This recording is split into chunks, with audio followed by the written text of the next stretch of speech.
পুতু কাকিমা কিন্তু এবার কবিদের নিয়ে পড়েছে। যারা কবি, কবিতা টবিতা লেখেন, খুব সাবধান। পুতু কাকিমার চোখে কিন্তু কবি মানে শুধু পুরুষ, ছেলেরাই শুধু কবি হতে পারে, মহিলা কবি কিন্তু পুতু কাকিমার ডিকশনারিতে নেই।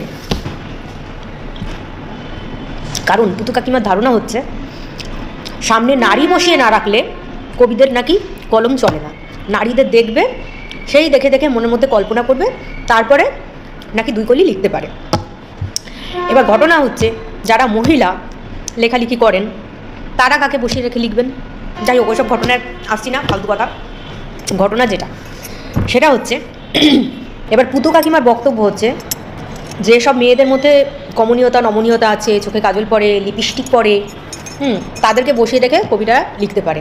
বলছে যে কবিদের কবিত্ব তো তখনই বোঝা যাবে যখন টরেগাছি, জাগা, দম এইসব খাওয়া মেয়েদেরকে সামনে বসিয়ে রেখে তারপর লিখতে বসবে, তখন লিখুক দেখি কেমন দুকলি লিখতে পারে।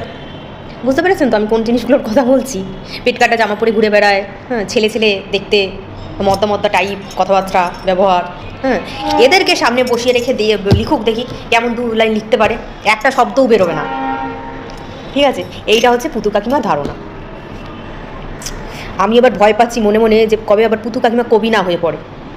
পুতু কাকিমা যদি কবি হয়, পুতু কাকিমা নিশ্চয়ই এরকম কমনীয় নমনীয় মেয়েদের দেখে কবিতা লিখবে না।